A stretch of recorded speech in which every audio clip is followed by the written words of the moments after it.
Pat, thousands in Louisiana are still without power, water, or transportation after what the governor calls, quote, the strongest storm ever to strike the state. Chuck Holton brings us the story from the hard-hit city of Lake Charles, Louisiana. Cleanup operations are well underway across southern Texas and Louisiana in the wake of Hurricane Laura.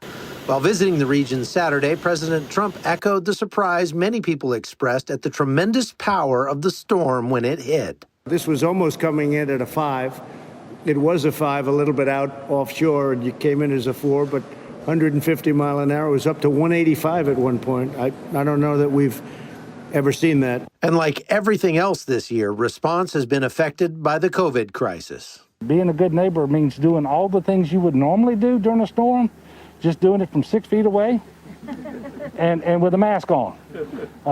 Because we still are the state in the country with the most cases per capita. We still have tremendous challenges from COVID. The governor is receiving criticism from residents about putting too much emphasis on the threat posed by the virus as opposed to this incredibly deadly storm. Especially in poor communities, people rely on local emergency shelters to help them survive not only during the storm but afterwards. And by closing all of them down and encouraging people to go to hotels in Baton Rouge and New Orleans, many people didn't have the wherewithal to do that, and now they say they've been abandoned. We don't have water. The water is off in Lake Charles, they tell me. So we drinking rainwater. The Golden Arms Apartments is a subsidized living facility that houses about 400 residents over age 65. Most of them got out before the storm hit. But a lack of transportation resulted in 60 or so riding out the storm.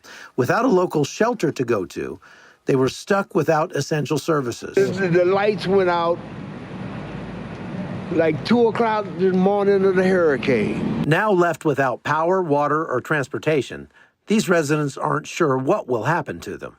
Golden Arms is a good place to stay, but since the tornado and hurricane or whatever it was, we don't have no sanitary over here. The water's off, the toilets won't work. CBN's Operation Blessing scrambled to get some aid to the Golden Arms Apartments until they could be safely evacuated. But the hotels are already full of refugees, and that fact is also hindering responders coming to help with the cleanup, now unable to find anywhere to stay. The Louisiana National Guard has deployed hundreds of troops to help with the cleanup efforts. Captain Randy Bordeaux is the unit's chaplain. Especially when they get back from being evacuated, they're going to come into a devastation. So anyway, we can give them a heads up and some encouragement. We're all in this together. But Bordeaux says the greatest needs aren't food, water, or electricity. Their biggest needs right now are definitely prayers for spiritual help and to know that God is here. He's present with us at all times. And God is our refuge, an ever-present help in a time of trouble, and anything we can give them to remind them that God has not left them, that He's here, is what we can do. Pray for it. From Lake Charles, Louisiana, I'm Chuck Holton for CBN News.